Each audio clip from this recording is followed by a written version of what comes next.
गीता में भगवान श्री कृष्ण ने जिसकी कर्मयोग की व्याख्या की है, मनु महाराज ने कहा ना करके हम न केवल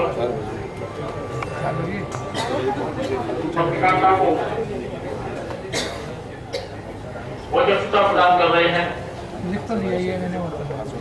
अपितु अपनी भारतीय संस्कृति, भारतीय विचार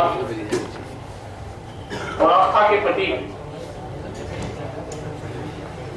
जिनको हम सभी ने ब्रह्मांड के प्रथम पत्रकार के रूप में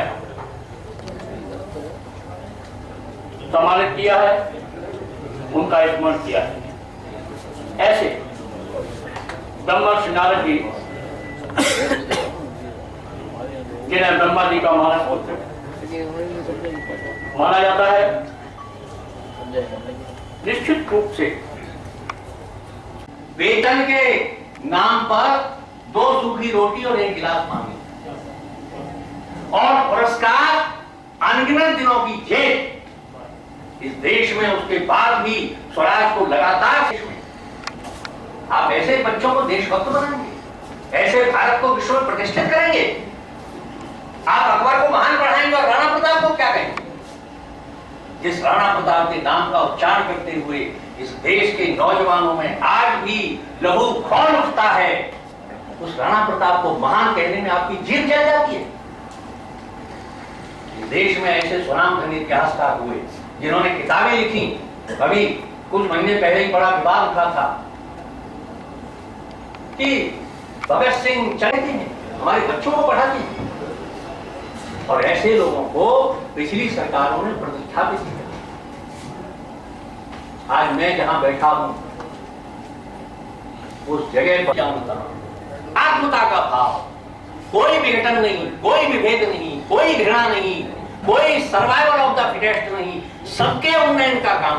लेकिन दूसरे का छीन कर खाना ये विकृति है, और खुद कमाकर दूसरों को खिलाना ये संस्कृत। टकराव, स्वार्थ, इन दुष्प्रवृत्तियों के कारण विनाश के जिस कगार पर पहुंच गया है। टाइम भी लिखते हैं, इस एटॉमिक एज में उस विनाशकारी स्थिति से अगर दुनिया को कोई बचा सकता है, वो भारत का विचार बचा सकता है। भारत की जो परिवार की संकल्पना है, भारत के विचार का न केवल संरक्षण बल्कि दुनिया के सामने उसको व्याख्या,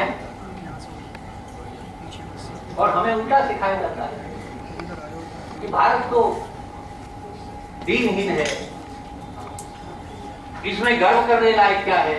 दिल्ली का एक समाचार पत्र है, उसने 12 लेखों की एक श्रृंखला निकाली। आत्मीयता का बोध है, ये भारतीयों के मन से निकालने की आज आवश्यकता है। कई बार लोगों को दिखाया जाता है, अरे अतीत के गौरव को लेकर कब तक बातें करो, कुछ नया करो। हमको ये सिखाया जाता है। अभी मैं लंदन गया था एक कार्यक्रम में, और मैं वहां भारतीय उच्चायुक्त से मिलने जा रहा था, तो रास्ते में नेशनल हिस्ट्री का कांड होने पर सारा मीडिया उसका उल्लेख करता रहता है। लेकिन केरल में कितने राष्ट्रभक्त नौजवानों को मारा जा रहा है कम्युनिस्टों के द्वारा उनके शासन में, इसका कोई उल्लेख नहीं। एक 22 साल का सुजीत लड़का जो अपने घर का अकेला कमाने वाला था, उसकी माँ के सामने, पिता के सामने नृशंस हत्या कर दी, कुल्हाड़ियां मार। 80 वर्ष के सन्यासी लक्ष्मणानंद की उनके 7 सहयोगियों के साथ कुल्हाड़ियों से काट कर हत्या कर दी। लेकिन कहां वो खबर छपी, जरा बुद्धिजीवी बता। लेकिन उस घटना के बाद स्टेन्स कांड जो हुआ, पूरी दुनिया में वो छा गया। ये कौन सी निष्पक्षता है? और सारे तथ्य आ जा रहे हैं कि चर्च और माओवादियों की द्वैध संधि का नतीजा था स्वामी लक्ष्मणानंद। इस सत्य को कौन उजागर करेगा? पत्रकारिता की निष्पक्षता की जब बात करते हैं, वो निष्पक्षता किसी व्यक्ति के लिए नहीं होनी चाहिए, वो राष्ट्र हित के लिए होनी चाहिए, वो समाज हित के लिए होनी चाहिए। लेकिन आज राष्ट्रवाद के नाम पर जवाहरलाल नेहरू विश्वविद्यालय में क्लासें लगाई जाती हैं, राष्ट्रवाद की कक्षाएं। आप देखिए कैसा तमाशा इस देश में चल रहा है।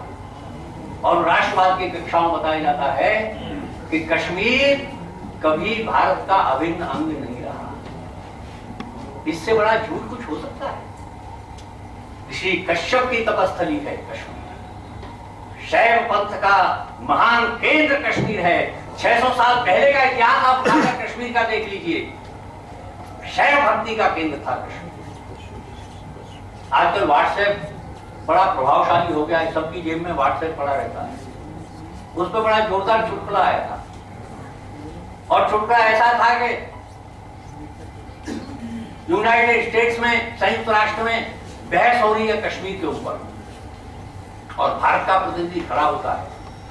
वो बोलता है कि ऋषि कश्यप डल झील में नहाने गए थे, वहां उन्होंने कपड़े उठाकर किनारे पर रख दिए, और स्नान करके जब लौट के आए तो देखा कपड़े नहीं है। पता चला उनके कपड़े कोई पाकिस्तानी ले गया। जैसे ही उसने भारतीय प्रतिनिधि ने कहा पाकिस्तानी कश्यप इसके कपड़े ले गया, तो पाकिस्तान का प्रतिनिधि उठकर खड़ा होता है, बोलता है तब तो पाकिस्तानी नहीं था। झूठ बोल रहे हो आप। बोले हम तो केवल कपड़ों का झूठ बोल रहे हैं, जब पाकिस्तान था ही नहीं तो कश्मीर पाकिस्तान का कहां से? राष्ट्रीयता, राष्ट्रीय समाज में भारतवर्ष का उन्नयन, और ये केवल हमारे लिए नहीं, विश्व के लिए। अर्नाल्ड टैनिंगी ने कहा है कि दुनिया को अगर बचाना है तो भारत के विचार को बचाना होगा। और इस देश में बुद्धिजीवी होने के नाते भारत के विचार को नष्ट करने में लगे रहते हैं। ये सरकार अनेक बौद्धिक संस्थानों में जिन विद्वानों को अध्यक्ष या प्रमुख बनाकर बिठा रही है, इसकी बड़ी आलोचना आजकल हो रही है। अभी विवेक कुमार जी बहुत अध्ययनशील सोशल साइंस के व्याख्याता है, उनको ICSSR का अध्यक्ष बनाया गया है। इस पर बड़ी आलोचना हुई। यह सरकार किसी को भी बुलाकर कहीं भी बिठा देती है। एक पत्रकार जो वामपंथी विचार की, उन्होंने बड़ी आलोचना की, लेख लिख दिया। पहले तो ऐसे ऐसे बुद्धिजीवी नेशनल बुक ट्रस्ट में, ICSSR में, ICCR में, ICHR में, जो बड़ी संस्थाएं हैं जिन पर कब्जा था कम्युनिस्टों का, वामपंथियों का, कांग्रेस सरकार के माध्यम से।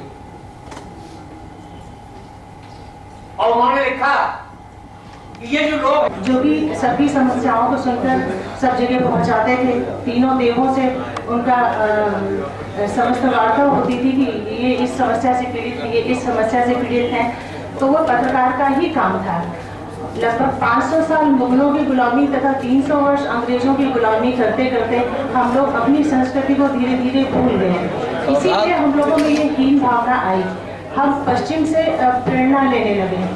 लेकिन ये आप लोगों का सराहनीय प्रयास है। मुझे बड़ा हर्ष का अनुभव हो रहा है कि हमारी संस्कृति के इन सभी महापुरुषों को आप इस प्रकार निकाल के ला रहे हैं और इस तरह महत्वपूर्ण रूप में जयंती मना रहे हैं।